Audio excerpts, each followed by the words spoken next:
Hello,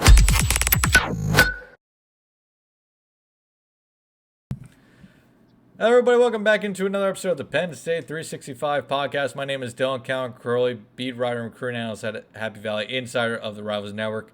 I'm joined by my co-hosts, as always, Marty Leap and Anthony Hazan. Anthony has some internet issues here today, so we hope to be joined by him visually here soon, but if not, we at least have the voice of Anthony around. But gentlemen, 31-0 win for Penn State on Saturday night in front of the second largest crowd in Beaver Stadium history. Complete domination on the defensive side of the ball, very methodical on the offensive side of the ball.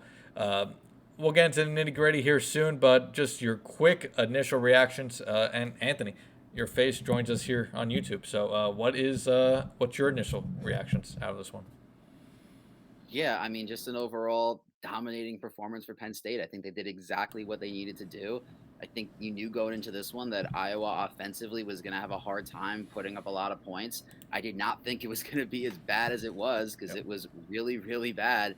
But you knew that, from the Penn State perspective, if you could limit the turnovers, which they did, not give Iowa's defense, the ability to create havoc and give their offense the chance to score in short field situations, Penn State should have been able to get out of there with at least a 2-score victory. And, that's exactly what they did and then some. It was really the perfect night all around. Just absolute domination on defense, and offensively they did what they needed to do to put up 30 points and get a win. Absolutely. Marty, what is your initial takeaways here before we get into going through the game a little bit chronologically here, getting into some of the deeper stats? Yeah, I said it on Twitter Sunday morning, and it's true. It's just this is one of the most enjoyable victories I've ever experienced as a sports fan. It was the whiteout. They completely dominated. It was an Iowa team that, as we had discussed last week, and as I know we'll get into more as the show goes on, there was a serious revenge factor there. And as we came to find out after the game, it certainly existed with these players as well. So to come out and just stick it to them and just absolutely steamroll and dominate them the way they did, it was great. Like I said, the whiteout, the presentation of the whiteout being on CBS was tremendous. I think if you had any doubts, if anyone had any doubts about Penn State's ability to truly contend for a spot in the college football playoff this year, those doubts were definitely erased on Saturday night. Absolutely. Let's get into this kind of chronologically. Plenty to go over. I'm not going to go through every drive here, but we'll go through the important ones. So I think it's important to note, this game kind of first didn't start how we maybe would have expected of them. Iowa's first two drives of the game, they were able to get chunk plays. In fact, they got the only two chunk plays of the entire game. Penn State, despite winning the game 31-0, despite outgaining Iowa in the game 397-67, lost the explosive play battle. I don't know if you played this game 100 times, how many times does that happen? Maybe one out of 100 times. What a kind of a random little stat there. Iowa, two first drives of the game, they had on their seventh play of the first drive, Cade McNamara found Eric All for a first down that went for 20 yards. And then on their second drive, Cade McNamara on a bootleg had a completely wide open side of the field when she picked up 18 yards. But that drive where it looked like, the Hawkeyes were going to be the first one to get on the board, a field goal, a touchdown, whatever it may be, they fumbled the ball. Eric All on a short reception, I think was that the play in which Cade did a little bit of a flick pass? Yeah. The shovel pass. The shovel pass. Yeah, the shovel pass. He all got the shovel pass, but then fumbled it. It was a bang play. You really couldn't tell live time when the ball was coming out before he hit the ground, but it was ruled a fumble. Depending where you looked, some people are saying that was a Jalen Reed caused fumble. Some people are saying that's a denied Dennis Sutton caused fumble. Either way, Penn State got the fumble. It was recovered by Curtis Jacobs, one of two recovered fumbles for Jacobs on the night. I believe he becomes the first Nittany Lions since 1991 to recover two two tight ends, two turnovers in one game, two fumbles in one game. Penn State got the ball on that fumble course, went down the field 53 yards and 17 plays, take a 3-0 lead. But after that, I mean, they had 54 yards on that first two drives, and this will pretty just talk about the defense right here. After that, it was 54 yards. Iowa, for the remainder of the game, had 22 yards. They had 22 yards the remainder of the game after the first two drives. 13 of those yards came in the second half. There's really not much we have to say about this defense chronologically, I guess. We'll go chronologically through the offense in a minute. But defensively, what a way to answer from those first two drives. I mean, your first two drives are good. I mean, 24 yards over 6 plays, you'll take that. The second drive gave up 30 yards over 3 plays, but after that, 5 straight 3-and-outs, then a fumble on a first play of a drive, then another 3-and-out, and then on Iowa's final drive, 5 plays before a fumble. So, I mean, just what a dominant effort completely by Manny Diaz's team here. I mean, there's just not much you can say besides that. It was just such a suffocating effort by the Nittany Lions defense. 76 total yards allowed 1.2 yards per rushing attempt. Iowa only had 33 plays in this game. Penn State ran 97, almost a 3-to-1 ratio. Iowa had the ball for just 14 minutes. What a dominating effort. Let's start here, guys. Marty, I'll start with you. This defensive effort, can you remember I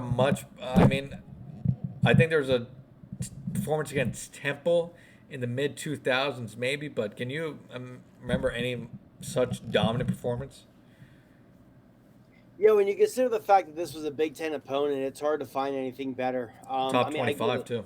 Yeah, I get it. It's Iowa. Iowa's Iowa. Brian Ferentz. But the way they came out, and I mean, after that first drive, because when Cade McNamara had that scramble, I think he ran for like 18 yards on it along those lines. Yep. Iowa had something like 22 yards of offense the rest of the game after that. Yep. Just dominant. The defensive line could not be blocked. It was the best all-around game from the defensive line we've seen this year. The secondary, I mean, I understand Iowa doesn't really use wide receivers in their offense, but part of the reason why Iowa didn't try to throw to receivers at all Saturday night was because whether it was Kalen King or Daquan Hardy or Johnny Dixon or Cam Miller, whoever, guys were blanketed. They couldn't get open. Curtis Jacobs continues to be the best player on this defense so far this year. This is an elite defense. This is the best defense I have ever seen at Penn State. I think it's a combination of the talent. I know we talked about this off air a little bit, but Manny Diaz is just so aggressive and attacking, and he's kind of got that attitude of just F you, I'm going to throw the house at you, try and block it. And if you get a chunk play, who cares, because we're going to force an interception or get TFL afterward. So, and I think the defense, Anthony mentioned it, they embody that. They play that way. So, yeah, I think this is the best defense I have ever seen at Penn State, and that's saying something because, in the early to mid-2000s, there were some tremendous defenses that came through here. But this unit is fast. They are violent. They are physical. They are aggressive. It is an elite defense. And this defense is good enough to win a national championship. I have no doubts in my mind. Yeah, some key stats before I throw it to Anthony here. Just on the 31-0 win, first Penn State shutout over a ranked opponent since the 1999 Alamo Bowl over the Texas A&M Aggies. And this was the first time Kirk Ferentz has been shut out since his first season at Iowa. It was like a streak of 230-some straight games. I find it...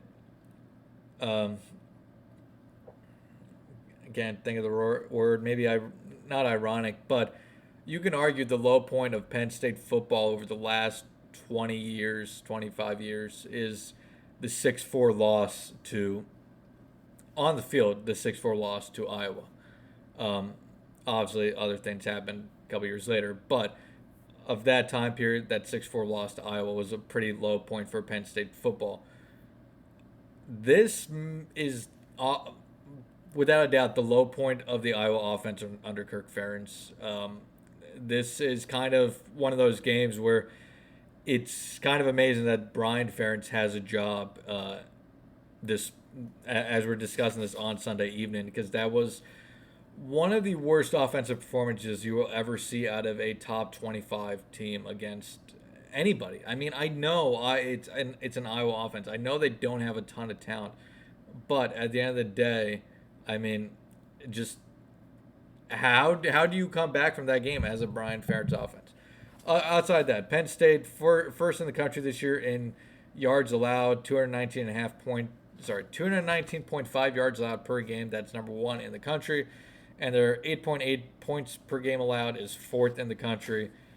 Absolutely dominant start these first 4 weeks by Manny Diaz's unit. Anthony, thoughts on just the defensive effort as a whole? I mean, this is a Iowa offense that, like Marty said, didn't really try throwing the ball, but I think honestly Iowa quit in the second half after they went down 17-0. Yeah, no, it really felt like in the beginning of the game that Iowa was just trying to do everything they can, throwing the kitchen sink at them. Like Cade McNamara with a little roll out there. That was honestly a really good play call because it caught everybody on Penn State's defense by surprise. Curtis Jacobs was literally, way out of position, and that allowed McNamara to literally hobble on his injured leg for an 18-yard gain.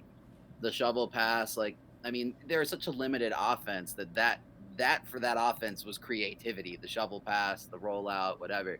And it felt like they were just, trying to confuse Penn State a little bit defensively to get some points on the board and try to set the tone. But, once that failed and, they kind of had to settle into a normal offense to try to catch up, that's when Penn State really settled in. They were able to pin their ears back and just go after them. Marty said it perfectly, and, we've talked about it before as well. Like, I feel like Manny Diaz has just been a breath of fresh air for this defense on the whole. No disrespect to Brent Pry, because obviously he ran top 10, top 15 defenses here, but Manny Diaz is running top 5 defenses here right now, and he's aggressive. They come after you. I feel like this team, and I feel like Manny Diaz has really instilled this in this defense. They just have a foot on the throat mentality of we're going to get you on the ground and we're not going to let you back up. We are going to continue to come after you, and good luck trying to stop us. And so far, teams have had a hard time with this Penn State defense. It helps when you have an elite secondary. It helps when you have, you're 6 deep at defensive end. Manny Diaz, I feel like he's just having a blast right now.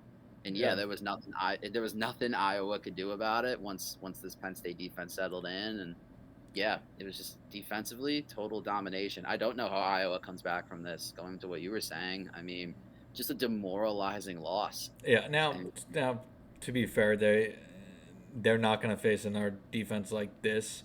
I don't know. No. I can't. I don't remember if they have Ohio State or Michigan on their schedules. They do not. No, they don't. So they're not going to. They're going to score. They're going to average probably 17 points per game the rest of the year. But I mean, it's like I said, this is a low point for the Iowa offense. This is the worst performance arguably in the Kirk Ferentz era, all things considered, because I mean that was a complete annihilation last night. Penn State, the weather wasn't terrible, but even if it was perfect weather, Penn State, I don't think offensively was going to do anything different last night, and we'll talk about that in a minute. Penn State honestly knew they could beat Iowa last night by just running the ball a ton, taking what they could get in the air, and get out of there with a win. They didn't have to be fancy because they knew once they put up more than 14 points, they probably were going to win this game. Yeah, no, I was literally saying to the people I was with, I was like, if they get to 17, this game's over. Yeah. Like, obviously, they if they got to 7, the game was over based off how it went. But at halftime, I was like, they get 17, they get another touchdown, I feel like this game is over, because Iowa just couldn't do anything. No. I mean, 76 total yards of offense, 4 first downs the entire game. I mean, that's JV versus varsity type of stuff right there. I mean, it was. I mean, it's yeah. I don't know for Iowa where you go from here. Obviously, they're not going to play a defense like Penn State's unless they get to the Big Ten championship game again. But still, I mean, that's just demoralizing. In prime time, millions of people were watching. That's just a horrible look for Iowa. Um, on a interesting note, the one Iowa play call that I actually remember quite well. I don't know if you guys noticed it, and I forget when exactly it happened, but there was actually a play call where Iowa ran the same play that Eric All scored his touchdown against Penn State a couple years ago for the game winner. They ran that same play, just ran the opposite side of the field. I actually thought, hey, look at Brian Ferentz being creative, taking something from the past, but I mean, that was the only time Iowa really showed any creativity. But I mean, the Hawkeyes couldn't defend this Penn State front seven. I mean, for a Penn State front seven that struggled against a West, they didn't struggle. That had their ups and downs against West Virginia, even had some moments against Delaware and Illinois, though they were pretty damn good in both of those as well. They completely dominated on the run against the run last night, keeping Iowa to just uh, let's see here, what was it? 20 yards on 17 attempts, 1.2 yards per carry. I mean, it just dominated. And then on the 16 passing attempts, they had 10 pressures on those 16 attempts, and I believe multiple. Let's see to get the right number here. 3 sacks. I mean, it just that front seven needed a big game last night. It was a good test for them after, they've obviously that West Virginia offensive line, as we said, is going to be one of the best Penn State faces all season.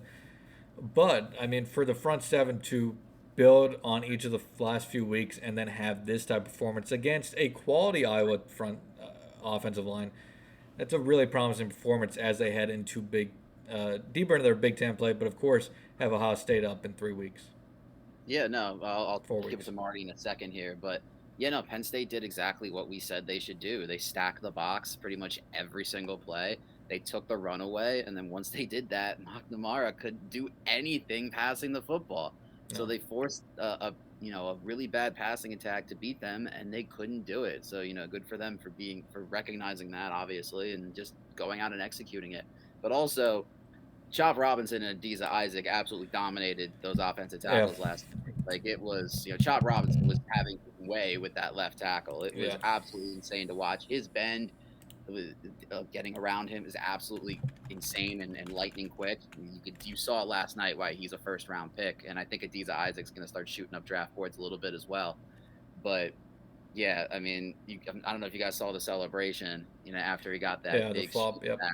Yeah, the flop, a little callback to the 2021 game. So the pettiness of this team is amazing, and I absolutely love it. They got an edge to them. But yeah, just Chop has been so close all year to getting that big play. He had a lot of pressures in all those games, the first 3 games, and just didn't get the big sack. He finally got it, and man, it was probably the biggest play of the game. Absolutely. Marty, any thoughts to add on top of that? I mean, I feel like we could talk about the defense a lot, but I think there's a little bit more to talk about offensively in this game. Just because the defense, what is there to add about the defense outside of how just dominant? I mean, you say the stats. That's all you really need to know about this defensive effort. Yeah, like you said, it just total domination. And the real quick the flop by Chop Robinson. He left no doubts about it. He said after the game that was intentional. Yeah. That was his jab at Iowa or whatever. Yeah.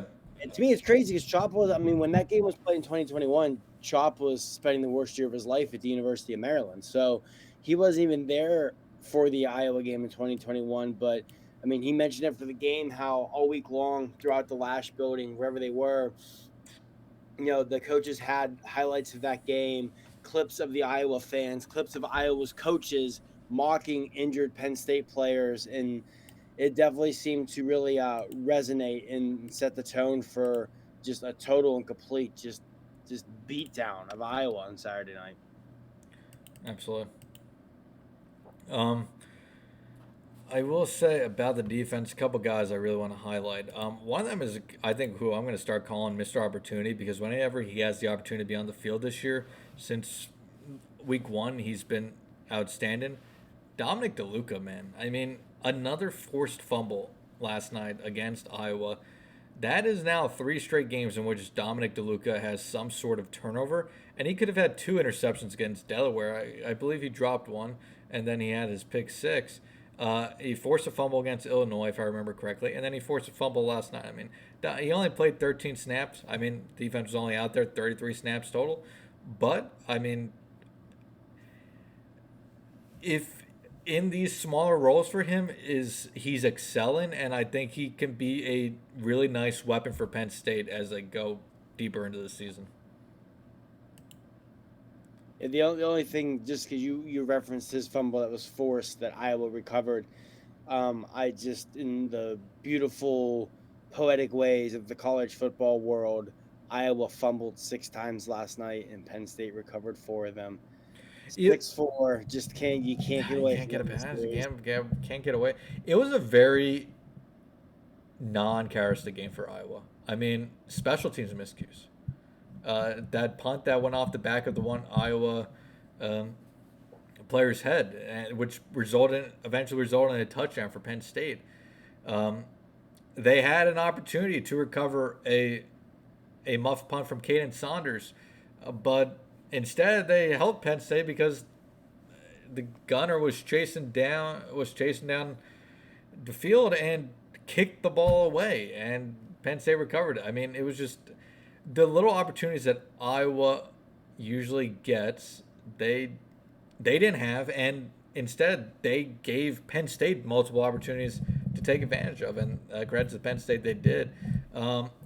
Overall, though, with the defense, you look around the box score, there was really no one player who had a huge performance. It was just one because they weren't out there a ton, but it was a total team effort. I mean, the team leader in tackles last night was Abdul Carter with 3. Curtis Jacobs had 3 as well. But, I mean, just a total team effort last night.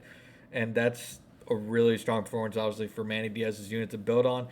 Any single last thoughts on the defense before we get to the offense? A little bit more to talk about there. No, okay. Does Northwestern have more yards on Penn State's defense? I mean, they have to, right? Yeah, you have to. There's no way you're going to hold back-to-back Big Ten opponents to 75 yards or whatever it was. But if there's a defense that could do it, it's this one, yeah. But I think Northwestern's at home. They'll at least put up probably 150 yards of offense. Well, they'll put up 3 points. Yeah. That being said, what definitely helped Penn State here was that they're a team that does limit the big explosive plays. They usually have a few per game, but when you're going up against a team that has no explosive plays possible, well, there you go. That's how you end up with that dominating of an effort. Offensively, guys, it wasn't sexy. I think that's the best way to put it. It wasn't sexy. 31 points, but I mean, they did it over just shy of 400 yards. Drew was 25 for 37, 166, 4 touchdowns. Made a few NFL caliber throws in that game. I mean, his throw to Khalil Dinkins is an NFL throw.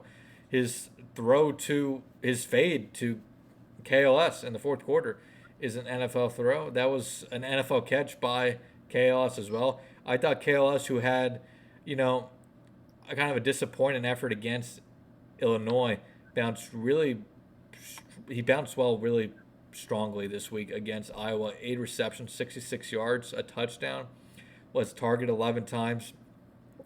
He's clearly the number 1 wide receiver.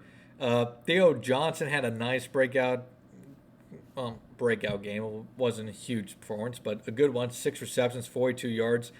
Only tied into play who didn't record a touchdown because Tyler Warren had 2. I think he has 6 career touchdowns. 4 of them have come in whiteouts. Khalil Dinkins got involved with a touchdown on his 1 reception. Dante Cephas kind of played the role of Caden Saunders. He was out there quite a bit. Only had 1 reception, but that 1 reception, I thought he kind of flashed his speed and athleticism that we've been hearing about. And then the running game. I mean, 57 carries, 215 yards, only 3.8 yards per carry. But the magic number when it comes to running the ball is 3.5. If you run the ball 3 times for 3.5 yards per carry, you get a first down. And that's all Penn State needed to do last night to win the game. They just needed to run the ball as well as they could, and in the passing game, take what Iowa gives you. What they didn't do last night with Iowa was they didn't give Iowa any opportunities to take advantage of. Drew, yeah, he threw the ball 37 times, but 166 yards on 37 attempts. That's a 4.48 yards per attempt. And even if you just want to do yards per completion, that's only 6.6 yards per completion. Penn State was perfectly fine using the passing game as an extension of the run game last night, and they moved the ball plenty by just doing that. I guess initial thoughts on just the offensive performance. Like I said, not sexy, but it got the job done. You don't always need sexy to win. Yeah, it was just a Katron Allen kind of game. Methodical. Yeah, very methodical. They just picked their way through the defense, and they wore that defense down over time. And then by the third and fourth quarter, well, mostly the third quarter, they were able to just do whatever they want and fully put this game away. I honestly, the Iowa defense overall wasn't terrible. They just were completely exhausted by the fact they were on the field for so long. 97 plays for Penn State today, almost 3-to-1 ratio to what Iowa had with 33. Iowa had 5 straight 3-and-outs. No, it was kind of like the inverse of 2021, where Penn State's defense just got gassed at the end, and that's why they lost. Iowa's defense was just absolutely gassed. The offense did them no favors, and Penn State was able to take advantage of it. But yeah, listen, they didn't need the passing attack as long as Drew, didn't turn the ball over, and he didn't. He's now 4 games, no turnovers anywhere on the team, which is 8 incredibly touchdowns. impressive. Yeah, they're the only team in the country that has not turned the ball over yet. So, eventually that's going to end. It's naive to think that it won't, but it's impressive that through 4 games they haven't. It's a testament to the team. It's a testament to Drew. Ball security has been important, and they've emphasized it. And, Drew's made some great decisions. I like that, obviously he goes through his progressions. That Dinkins touchdown was a beautiful example of that. Theo was the first option on that play, and he was obviously covered. Iowa stiffed it out well, zips back to Dinkins, throws a freaking laser, and Dinkins catches it for a touchdown. And that catch to Tyler Warren as well, the second one, was also a laser. Yeah. Drew can zip it, man. It's pretty out of his hand. No, yeah, Drew's the most talented quarterback in the Big Ten. It's not even close. Those 3 of those 4 touchdowns were NFL throws. Yeah, absolutely.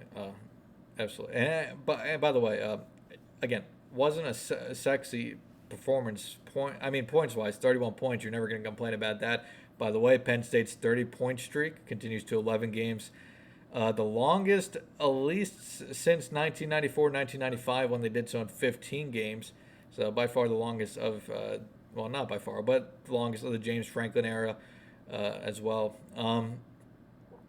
But going back to just Iowa not being able to stay on the field, Iowa's average time of possession last night, 1 minute, 27 seconds. The defense was not getting any rest. And give credit Iowa. Iowa was giving Penn State its offensive fight in that first half. But after that first touchdown in the second half, it was game over for Iowa. They were running out of gas, and I think they quit, honestly. You guys want to have a laugh real quick before I give it to Marty? Yeah. I saw on Twitter, I'm pretty sure it was on DraftKings, the live team over-under for Iowa by halftime, I think it was either halftime or third quarter, was 0.5. I think that was the third quarter, yep. Yeah, 0.5. And it's crazy that if you would have taken the under, that would have hit. Absolutely insane. And, I before I hand it off to Marty, I think the best way to put what Penn State just did in this game completely was they basically said to Iowa, we can play your game and we can play it better than you can. Because that's exactly what they did. They took what Iowa does to everybody else and they used it against them. It's like when the bigger bully bullies the bully. Exactly. It was exactly. It was the bigger bully stuffing the little bully into the locker. I mean, Iowa could not do anything because of the suffocating defense, and then offensively, Penn State didn't do anything special. They just ran the ball and they gave dink and dunk passes, and they got 31 points off it after taking advantage of multiple turnovers. Marty, thoughts initially on the offensive performance? We'll talk a little bit deeper about the rushing attack going forward and stuff, but just thoughts overall on the offensive performance. Let me see how many total yards here it was. 397, 182 on the ground. Sorry, 215 on the ground, 182 total through the air. I definitely thought it was the best game of the year so far from the tight end room, which was good to Yeah. see. I mean, we've talked through the first 3 weeks how they haven't been used a ton, and a lot of that kind of seemed like it was on purpose. But they came out Saturday night, and we mentioned this previewing the show that we thought this was a matchup they could release the tight ends, and they did. This is why you listen to the show, by the way. That's right. The offensive line, I thought, was it their best game? No, but they played a fine game. They went up against a good front seven. Yep. And like you guys highlighted, this Iowa defense, they got worn down. And the big reason they got worn down was because Penn State's offensive line was able to push them around enough for those 3-4 yards of carry, keep drives going. I thought Drew, had a pretty clean pocket most of the night. I thought he played a really good game. His stats may not resemble that. No, the elements definitely played a factor in that also. But he did a really good job of just not trying to force stuff. And again, we talked about this last week too, against Iowa's defense. If you try and force things, you're going to get yourself in trouble. It's going to lead to tips and overthrows and things of that nature that are going to be intercepted. He didn't try and force anything. He didn't try and do too much. He took what they gave him. And yeah, those 3 of those 4 touchdown throws were beautiful. They were NFL throws. I mean, I'm sitting here right now as we're recording, watching the Steelers and Raiders on Sunday Night Football, and Drew Allar would be by far the best quarterback on this field in this game. He's good, man. He's a special one. My buddy John was here watching the game with me last night, and he and I were talking about him. He said, if you're Penn State, if you're ever going to do it with James Franklin, if you're ever going to win it all, you get the feeling it's got to happen in the next 2 years because of Drew. This is your window because you have that quarterback. He isn't an elite skill set at the quarterback position. He can make every throw. There are a lot of throws that he can make that a lot of NFL quarterbacks can't make. He's going to be a very high draft pick. I'm not going to be shocked if in the spring of 2025 he's the first quarterback off the board, potentially number 1 player overall in the draft. And he put a lot of that on display Saturday night, especially in those elements, to be able to just missile some of those throws in there the way he did. He's special, and it's so much fun to watch. You talk about the offensive line. Yeah, it wasn't a great, they weren't mauling the Iowa front seven, which I didn't expect them to. By the way, when they were in pass protection, Caden Wallace deserves a lot of props for the strides he has so far shown from last year. He graded out very well from last night as well. He's been very good over there. I do want to say that. But the pass protection, I thought Iowa did get some pressures, but I also think it doesn't always feel like the teams are getting as much pressure as they are because of Drew's ability to just navigate the pocket. But also going back to the run, Penn State only had 5 of 57 runs last night stuffed by Iowa's front seven. 9% of their runs. That if you could do that any given week, you're gonna win almost every single week. And then in power rushing situations, Penn State was 5 for 5. Well, Penn State's offensive line may not have opened up huge holes, but they were getting consistent push on that Iowa front seven throughout the evening. Yeah, they were doing what they had to do to set this up and just be successful. Like you said, they knew all they had to do was just kind of come out and just lean on them a little bit and run the ball, and they'd get out of there, and they did that and then some. So yeah, just a really, really good execution. And you nailed it on the Caden Wallace thing too. He has been much maligned throughout his career, by myself included, but really has seemed to start to turn a corner this year, and especially in pass pro has been really good so far. Yeah, he has. He's graded out to Penn State's 5th best pass protection blocker according to PFF through the first 4 games. Which, by the way, I can't believe we're at the third way mark of the season. I mean, it's already 3 or 4 weeks. But I mean, out of the starters, he's the second best pass blocker. I mean, and that's the only guy in front of him is the guy who's going to go top 5 in in this year's upcoming NFL draft in Olu. So I mean, very good out of Caden so far.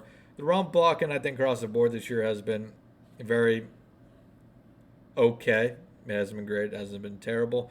I last night I think Theo Johnson probably got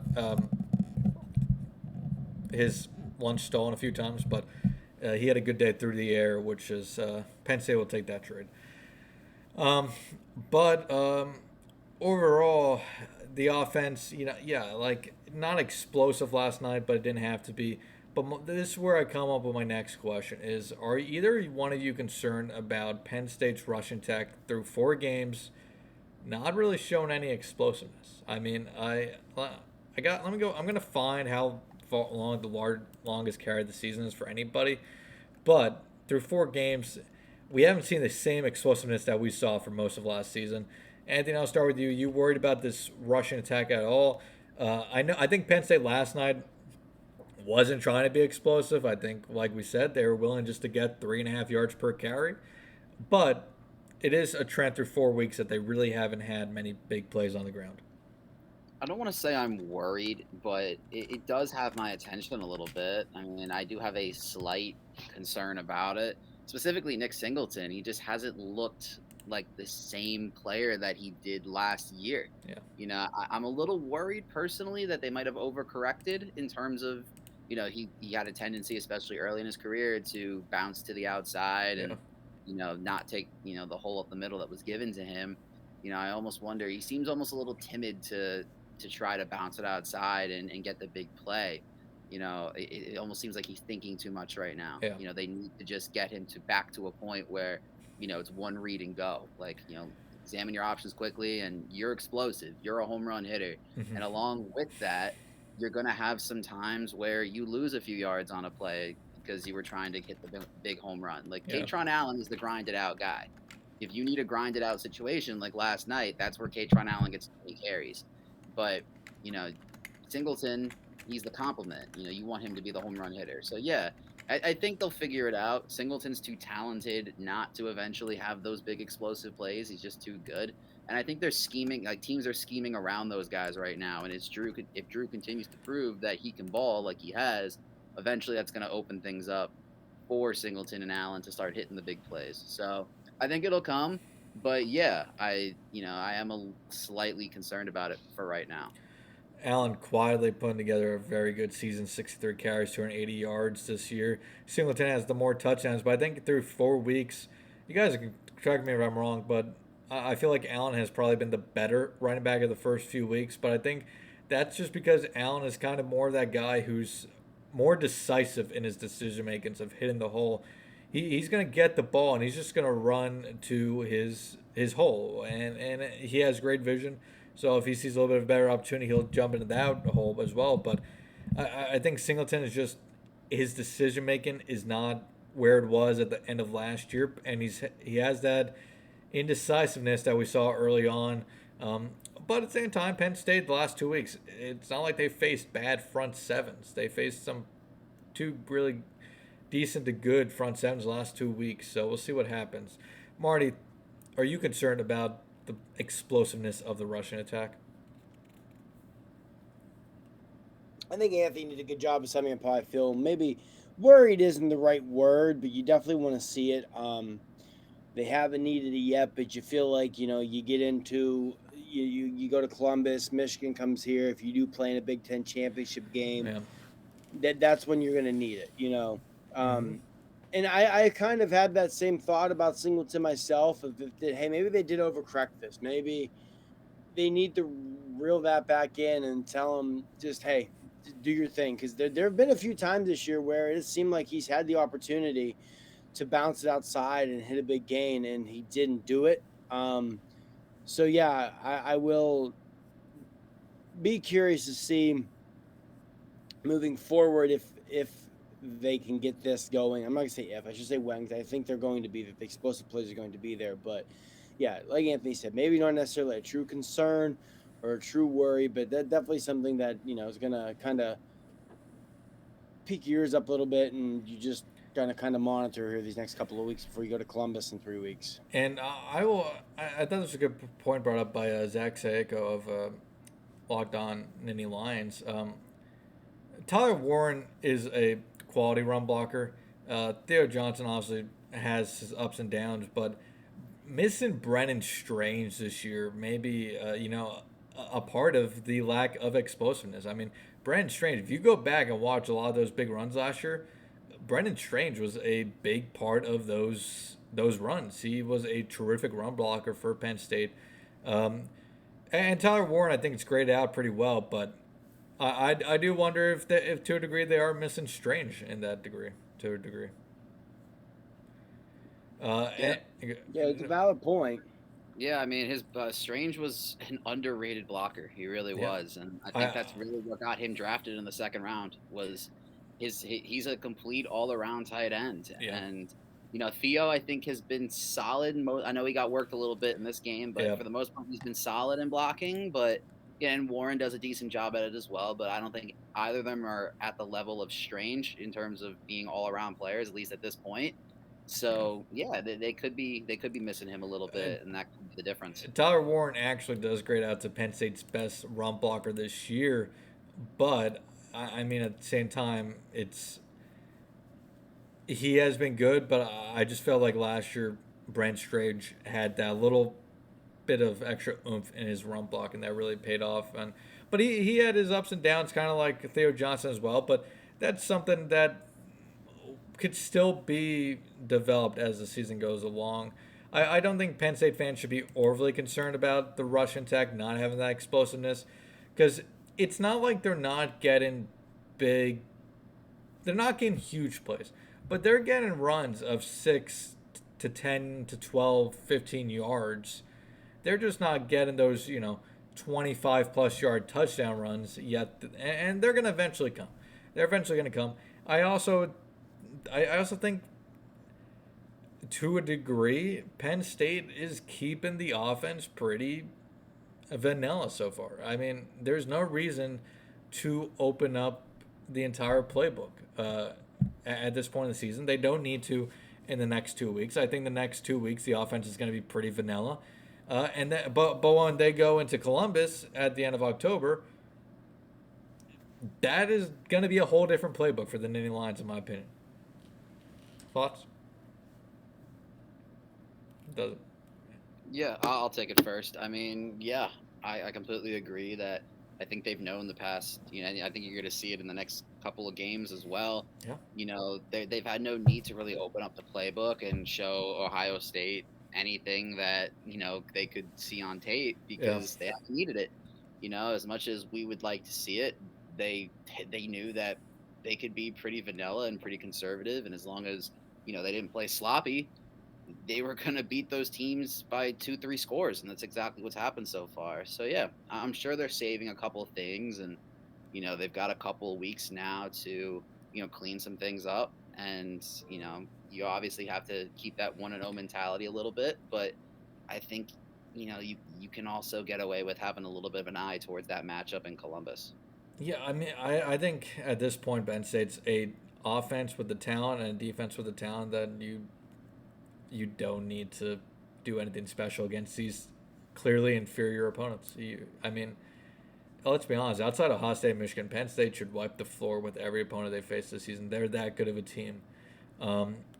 I will say, though, I think what creates a little bit more concern with the Russian attack not being explosive is this pass attack this year outside of maybe the fourth play of the season against West Virginia hasn't exactly been vertically explosive for the Nittany Lions just yet either. I mean, there's been very few huge plays through the air. They've gone some nice chunk plays, but it's not like Drew is line up the box score in that aspect. Now, he doesn't have to, and that's not anything against his skill set. He has the ability to do so, but Penn State hasn't shown that this year, whether that's also a play calling or Is that more of a product of the wide receiver struggling to get separation down the field? Probably a product, a little bit of a both. Marty, any thoughts on, I guess, that as well? And then Anthony, will jump back to you about that as well. No, the only thing I'll say with the lack of the vertical pass game, I personally think it has more to do with the fact they just haven't needed it. Yeah, Uh, like you said, you came out against West Virginia early on, hit that deep ball to Lambert Smith for a touchdown. You obviously didn't need it against Delaware.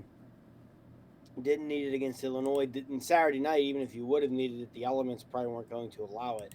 I think Saturday night with better elements, we would have seen them open things up a little bit more. But yeah, I think ultimately the biggest thing there is just they haven't had to really open things up too much yet because the opponents, as you said, these next two games, you shouldn't need to do much of it again. no, And I'm sure that bye week, I mean, obviously James Franklin would never say this, the one in the mentality and whatnot.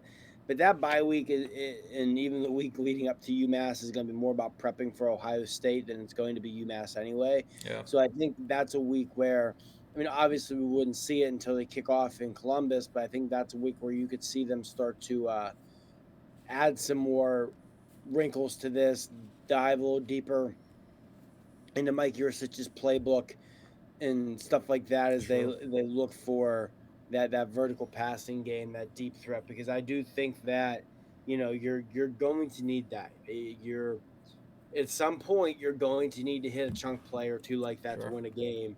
Rather it's Ohio State, rather it's Michigan, rather it's a potential Big Ten championship game.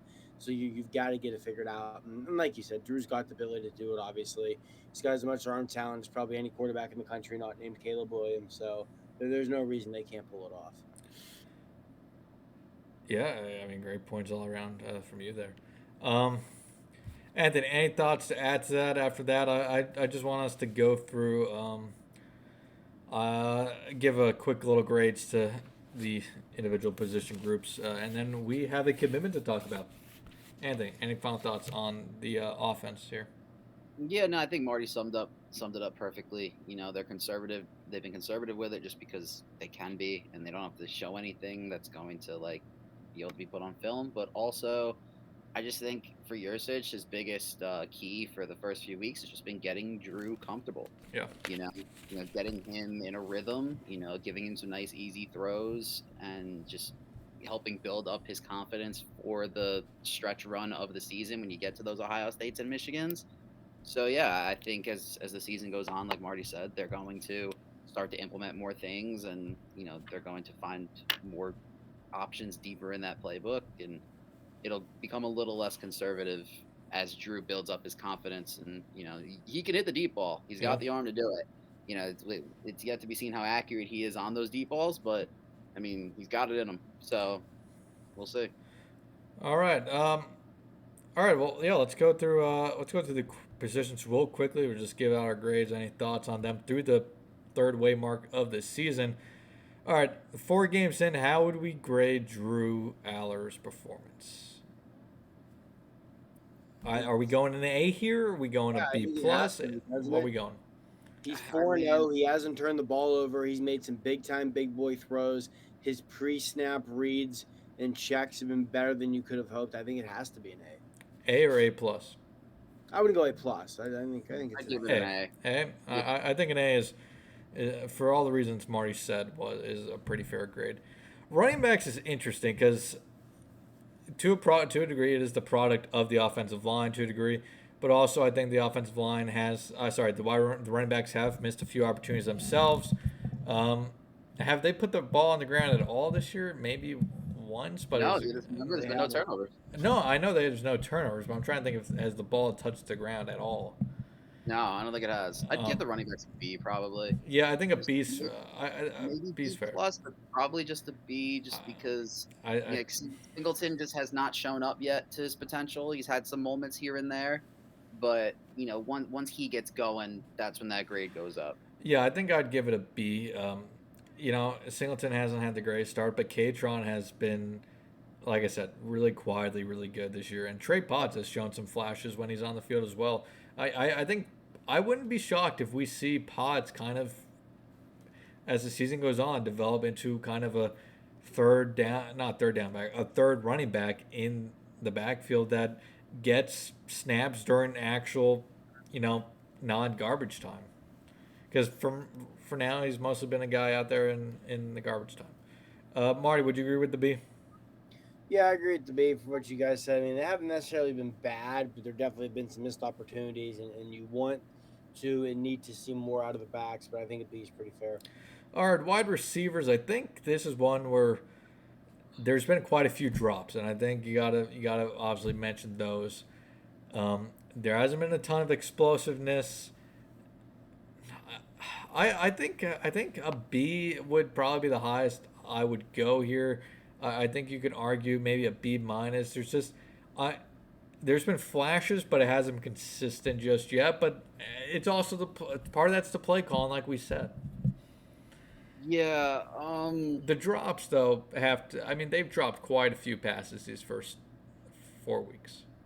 Yeah, I'm swinging back and forth honestly between a C plus and a B minus. I guess I'll go B minus just because I think Lambert Smith has been for the most part really good. Yeah, I think he drags that grade up a little bit for that whole they have room. 11 drops through.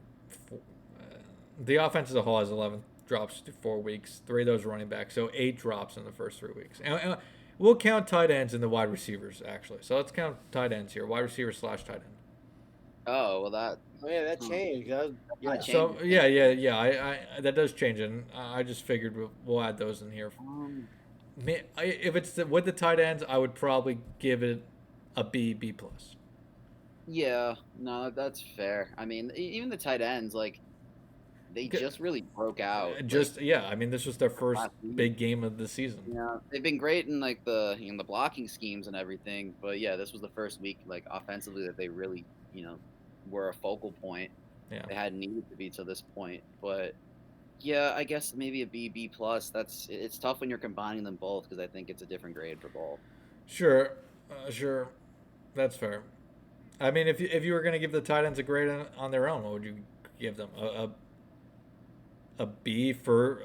I mean, receiver wise, it's been kind of nothing because they haven't been targeted a ton, but blocking wise, they've been pretty decent. So I mean, I think probably give both a B if we're being honest.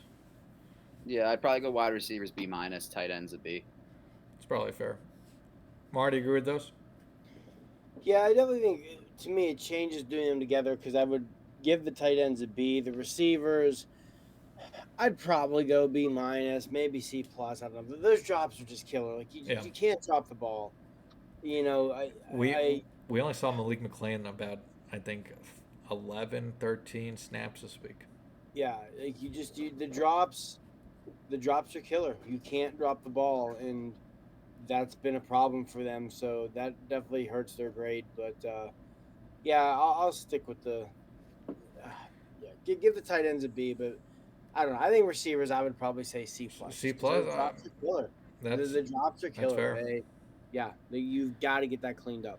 Offensive line, I think a B plus is probably fair for the offensive line. The run blocking hasn't been great, but the pass blocking has had its poor moments. But overall, at the end of the day, Drew is not getting sacked a ton. Now, part of that is because of Drew's ability to manage the pocket. But the offensive line, I think, overall has been pretty solid this year, considering who they've gone up against in 2 of the first 4 weeks. B? Yeah, yeah. Mm, I would give them a B. I think, they haven't been great, but I wouldn't necessarily say they played poorly either. Illinois was not their best showing, but Johnny Newton showed why he's going to be a first Yeah. round pick and just wrecked that game. So yeah, I would go B with the offensive line. Yeah, honestly, if anything, Newton single-handedly brings that grade from a B plus to a B, in my opinion, just because he just had his way with that offensive line. Yeah. But yeah, I think a B is fair. You can get away with a B plus, but I would probably lean towards a B. I wouldn't go any lower than that. And when it comes to the defense here, I guess the first point is there a position group you're not giving an A to here? Hmm.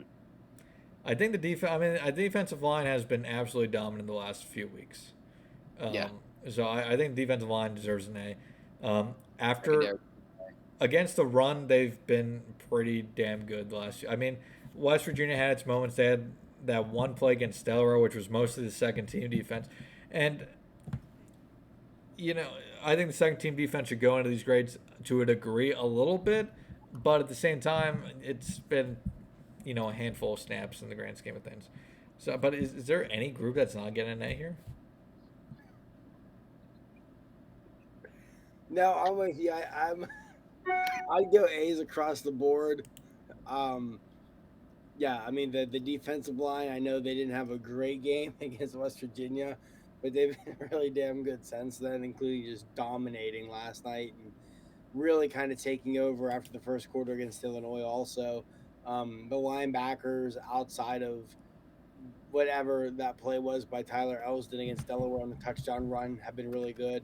And to Elsdon's credit, because I know he's been run down hard by everybody in Penn State circles. Last night there was a third down where Cade McNamara had an incompletion that part of what forced it was him getting smacked by Elsdon as he threw the ball. And then the secondary's been tremendous. I would have to really kind of dig deeper in things, but I think you could probably make a strong argument that Penn State's secondary has been the best in the country through 4 weeks. So, yeah, I would go A's all around on the defense. I mean, by statistics, it has been. They've allowed just 552 yards on the season, 138 yards per game. Opposing quarterbacks have an 88.26 rating against them. It's been completely dominant. Just one passing touchdown allowed through 4 games. Could you give the secondary an A+? Would you? Yeah. Because I think the D-line, probably an A.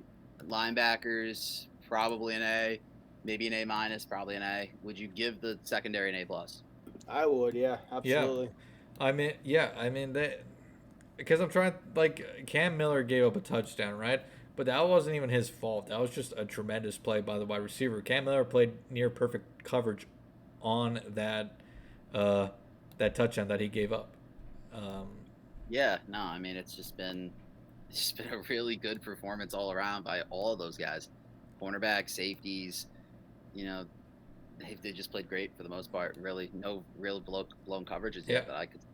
Kalen King's been targeted 13 times this year, has given up 5 receptions. So yeah, I think you give the secondary as a whole an A+ because the safeties have been really damn good too.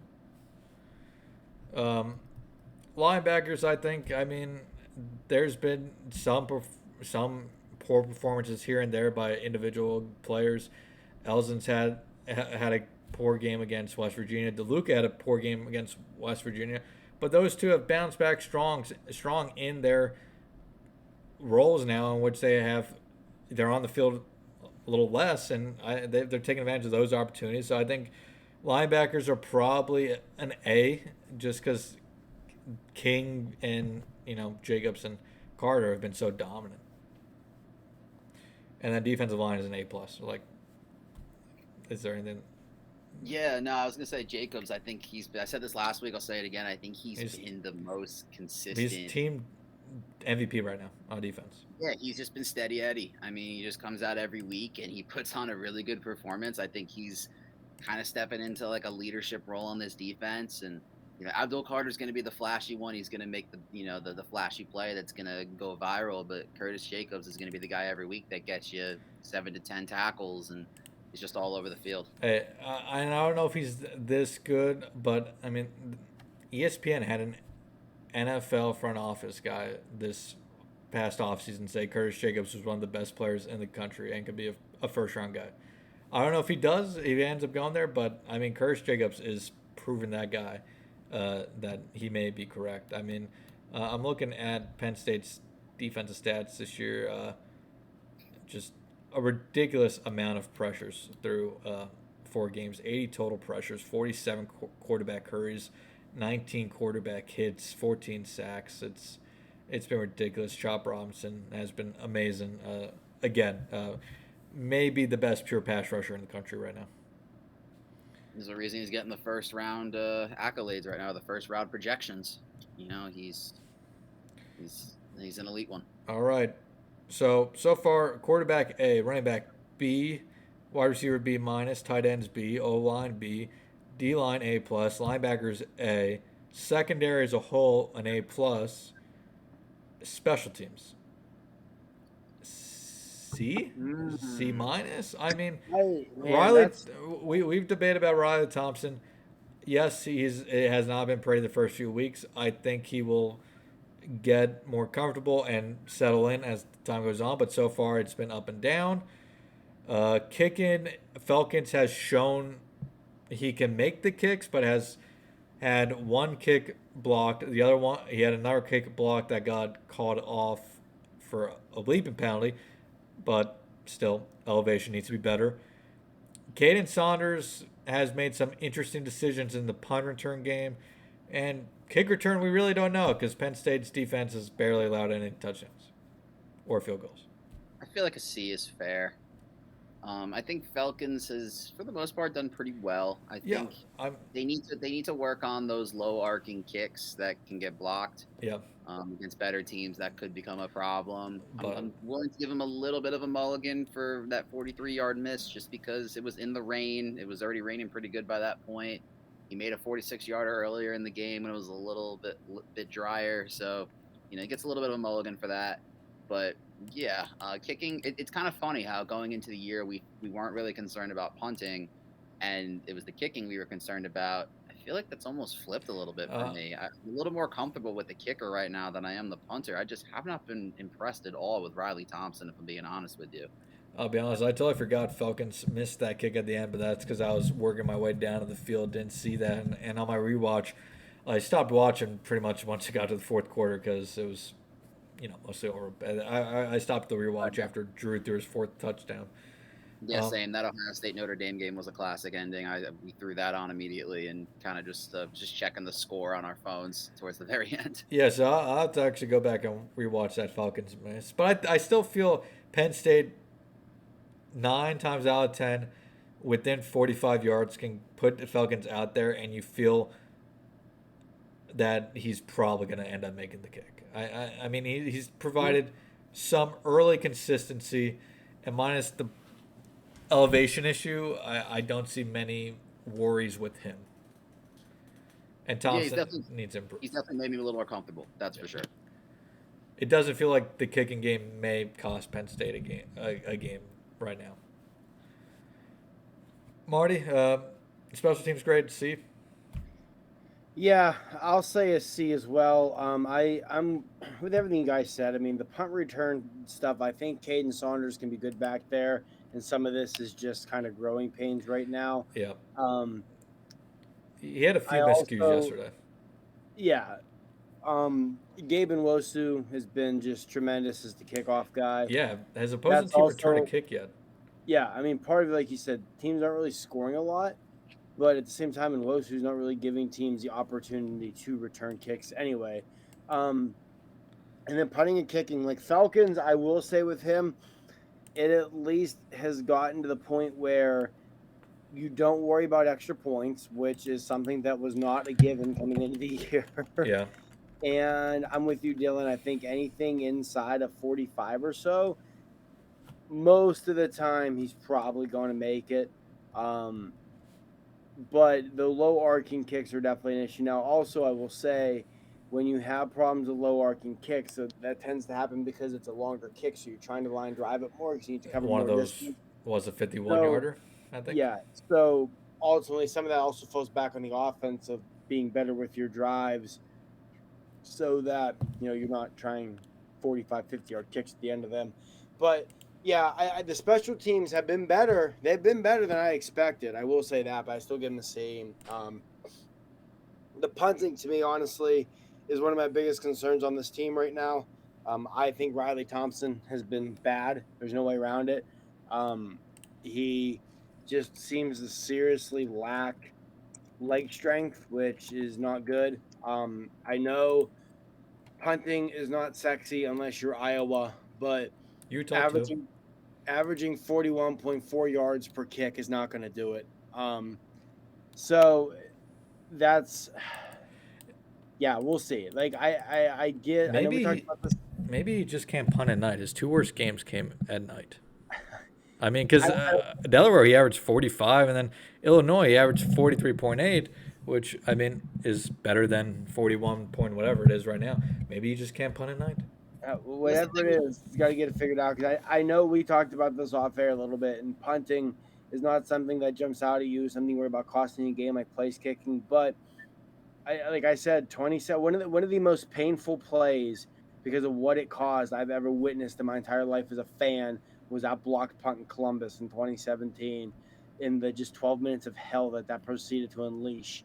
And that's a little bit different because it was blocked, but still punting issues can 100% cost you games. Look at the early years of James Franklin when they didn't have punters, and that year they lost to Maryland with the handshake debacle. They lost that game because of bad punting. It can happen, and I don't want to see it happen.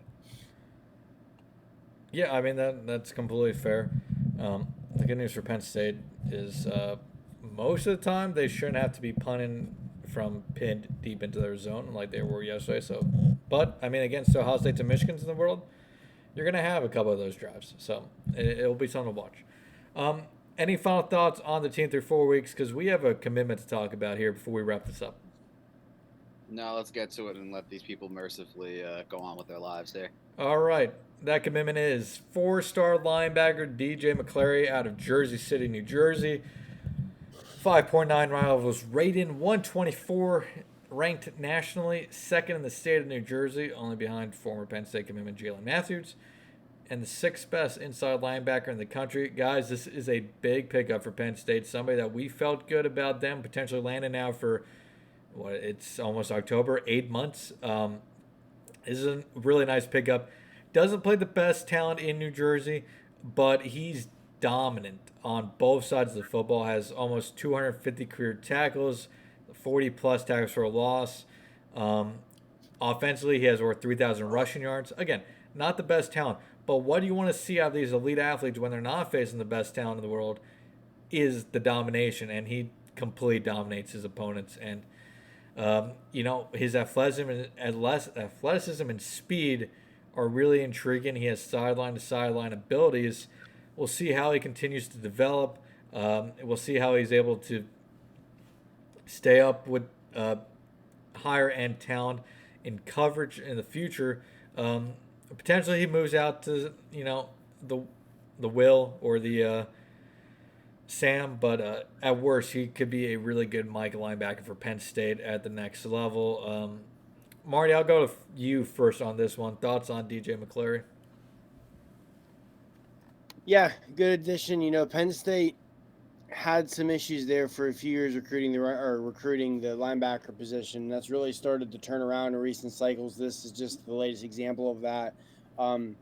Also, another positive trend is we, for a long time, saw Penn State struggling to recruit the state of New Jersey, and that very quickly is starting to turn around in 2025 already with Omar Gaines and now McClary in board. So hopefully that will. Whose computer's getting blown up here? That's mine. I'm sorry. Normally I have alerts hidden on my text messages, but apparently I didn't. As you were saying.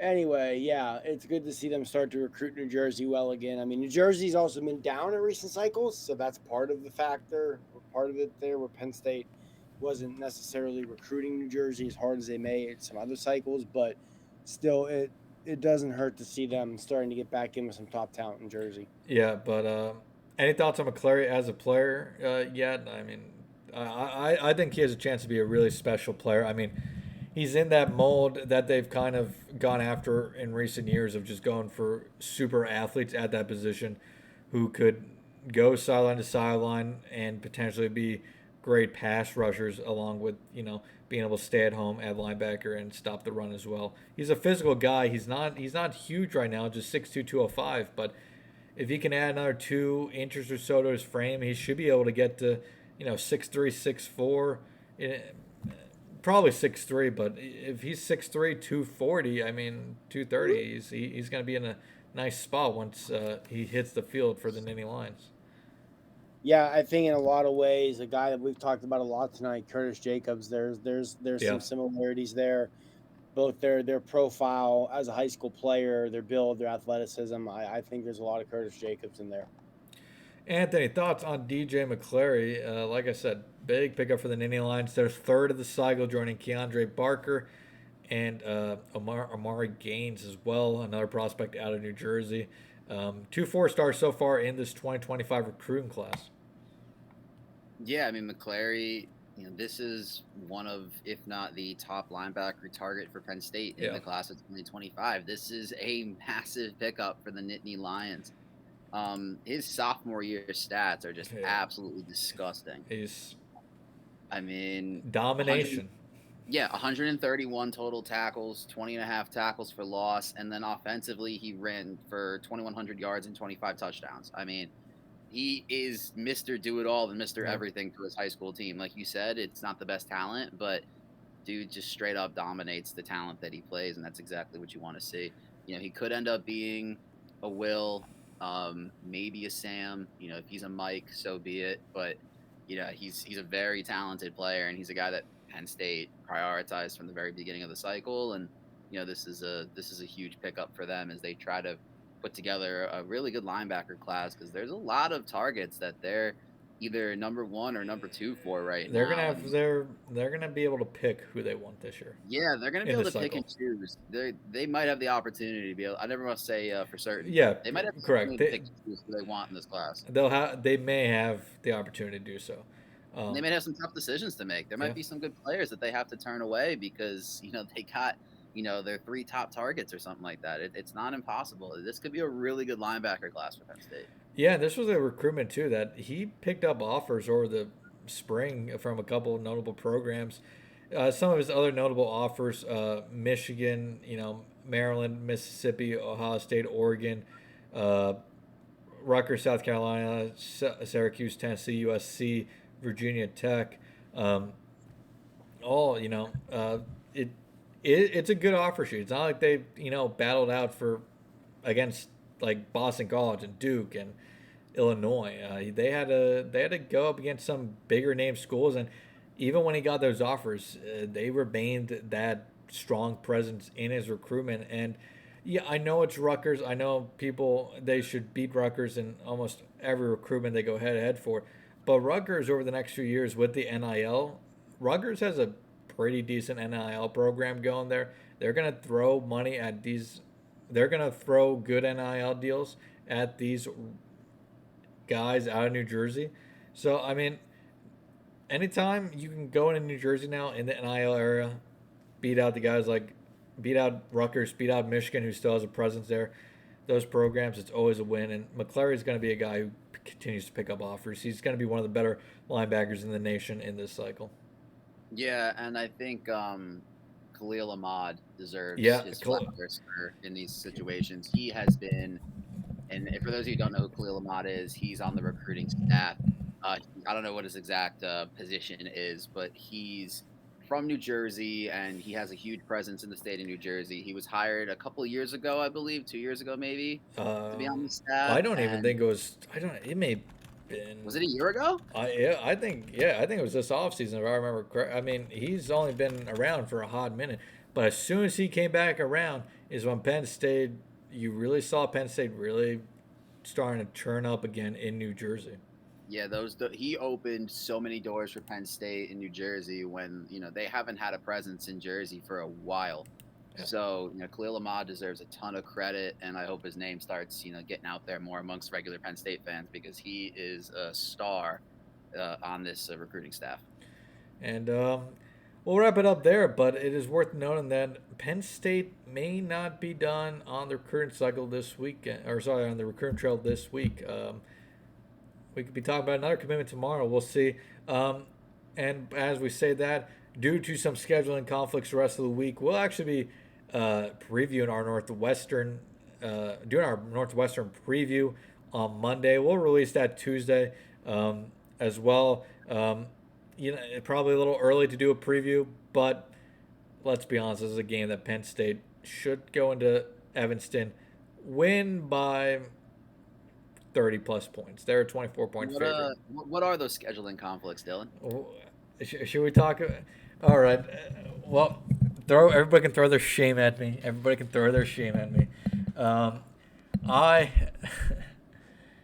this weekend am getting married. Yes, I scheduled a fall wedding because, well, I am what the kids like to say these days. What's that word? A simp. Whip, I'm a whip, simp. a I'm a simp. simp. You're a simp. Yes. I'm a simp for my fiance. Yeah, I'm getting married Saturday. When we originally scheduled this wedding, it was actually Penn State's bye week. Um, and then Big Ten redid the schedule, so it is no longer a bye week in theory.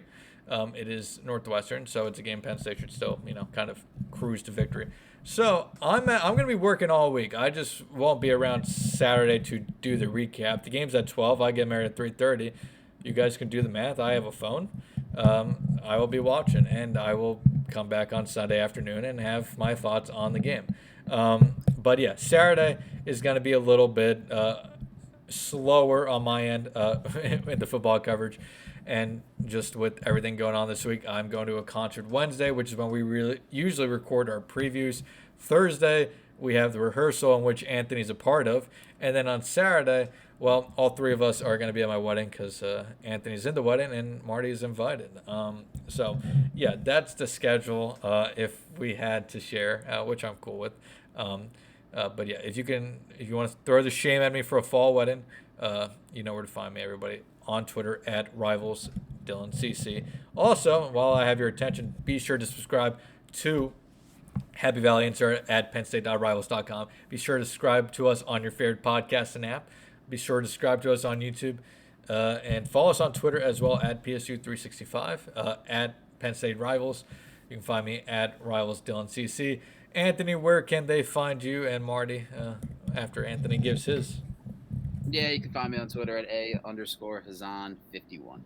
Marty, where can everybody find your tweets? But they also can find you at Happy Valley Insider. It's true. In addition to finding me at Happy Valley Insider, you can find me at MSJ41817 on Twitter. All right. Well, until tomorrow when we preview Northwestern and maybe talking about another commitment, have a good one, everybody. We'll talk to you real soon.